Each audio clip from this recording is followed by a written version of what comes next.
அஸ்ஸலாமு அலைக்கும் ஃப்ரெண்ட்ஸ், எல்லோரும் எப்படி இருக்கீங்க? அல்ஹம்துலில்லாஹ் நாங்கள் எல்லோரும் நல்லாயிருக்கோம். நீங்களும் நல்லா இருப்பீங்கன்னு நினைக்கிறேன். நான் இன்றைக்கி வீடியோவில் என்ன செய்ய போகிறேன் அப்படின்னா, உங்களுக்கு கொழுக்கட்டை சாப்பிட்ணும் போல் இருக்கும்போது இந்த மாதிரி நான் சொன்ன மெத்தடில் செஞ்சு சாப்பிட்டு பாருங்களேன்.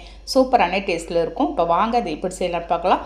வீடியோக்குள்ளே பார்த்தோம்னா அப்படியே நம்ம சேனல் மும்தாஜ் கிச்சனை சப்ஸ்கிரைப் பண்ணிவிட்டு அப்படியே பக்கத்தில் இருக்க பெல் ஐக்கானை கிளிக் பண்ணிவிடுங்க. இப்போ தான் நான் போடுற வீடியோ உங்களுக்கு உடனே வந்து சேருங்க. இப்போ அதுக்கு ஃபஸ்ட்டு ஒரு குக்கரில் ஒரு அரை கப்பு இருக்குங்க கடலை பேர் சேர்த்துருக்கேன். அதே மாதிரி ஒரு அரை கப்பு நான் வந்து பாசிப்பருப்பு சேர்த்துக்கலாம். இது வந்து ஒரு கிட்டத்தட்ட ஒரு 50 கிராம் தாங்க இருக்கும்.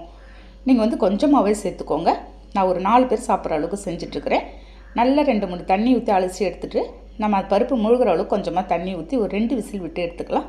அது வெந்துட்டுருக்கட்டும். அதுக்குள்ளே நமக்கு வந்து ஒரு மிக்ஸி ஜாரில் ஒரு 1/4 கப்பு அளவுக்கு தேங்காய் எடுத்துருக்கேங்க. இந்த தேங்காயில் இருக்க ப்ரௌன் கலர் எல்லாத்தையும் நான் வந்து கட் பண்ணி எடுத்துகிட்டு ஒரு 2 ஏலக்காய் அதோடு சேர்த்துக்கலாம். சேர்த்துட்டு நல்லா நைஸாக பவுடர் மாதிரி நான் வந்து அரைச்சி எடுத்துகிட்டு வந்துட்டேங்க. பாருங்கள், இந்த மாதிரி நல்லா துருவி எடுத்துக்கலாம். அது எல்லாத்தையும் ஒரு பவுலில் ட்ரான்ஸ்ஃபர் பண்ணிடுறேன் நான். இது அப்படியே இருக்கட்டும். அதுக்குள்ளே நமக்கு பருப்பு நல்லா வெந்து வந்திருக்கும்.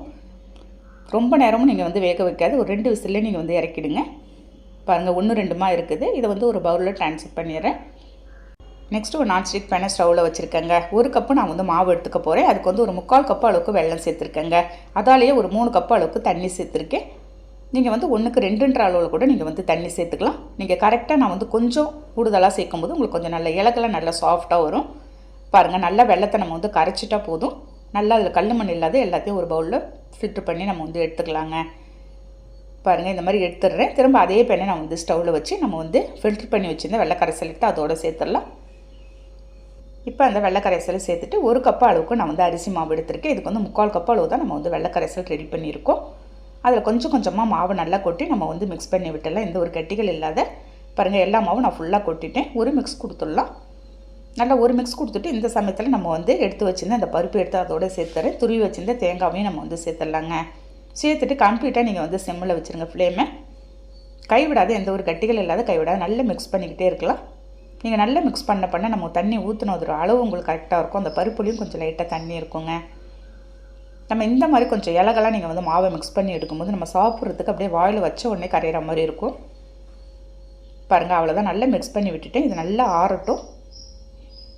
நல்லா ஆறுனதும் கையில் கொஞ்சம் எண்ணெய் இல்லாட்டி தண்ணி ஏதாவது அப்ளை பண்ணிக்கிட்டு கொஞ்சம் கொஞ்சமாக நம்ம வந்து மாவை எடுத்து நம்ம கொழுக்கட்டை பிடிச்சிட வேண்டியதாங்க. ஒரு ஈவினிங் டைமில் ஏதாவது ஸ்வீட் சாப்பிடணும் போல் இருக்கும்போதோ இல்லாட்டி ஸ்நாக்ஸ் ஏதாவது கேட்கும்போது குழந்தைங்க கேட்கும்போது இந்த மாதிரி நீங்கள் செஞ்சு கொடுங்க.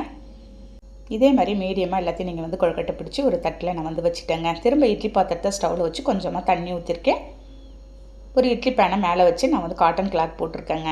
போட்டு நம்ம ரெடி பண்ணி வச்சுருந்த கொழுக்கட்டை எல்லாத்தையும் எடுத்து ஒன்று ஒன்றா சேர்த்துடலாம். சேர்த்துட்டு ஒரு 10 நிமிஷம் இல்லாட்டி ஒரு 15 நிமிஷத்துலேயே நமக்கு வந்து மூடி வச்சா வெந்துருங்க.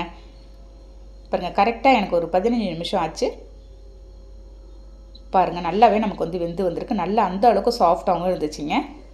அந்த பருப்போடெல்லாம் சேர்த்து சாப்பிடும்போது சான்ஸே இல்லை ஃப்ரெண்ட்ஸ், அவ்வளோ சூப்பரான டேஸ்ட்டில் இருக்கும். நீங்கள் நல்லா ஆற வச்சு நீங்கள் மறுநாள் கூட வச்சு நீங்கள் வந்து இதை சாப்பிட்லாம். இப்போ டேஸ்ட் எப்படி இருக்குன்னு நம்ம பார்க்கலாம். பாருங்கள், எடுத்து நல்லா ஆறினோட எடுக்கும்போது கொஞ்சம் கூட ஒட்டலை. பாருங்கள், எல்லாமே கரெக்டாக வந்திருக்கு. எடுக்கிறதுக்கும் நல்லா சாஃப்டாக இருந்துச்சுங்க. அதேமாரி அந்த பருப்போடு சேர்த்து சாப்பிடும்போது சான்ஸே இல்லை, அவ்வளோ அருமையான டேஸ்ட்டில் இருந்துச்சு. கண்டிப்பாக நீங்களும் இதேமாதிரி நான் சொன்ன மெத்தடில் ட்ரை பண்ணி பாருங்கள்.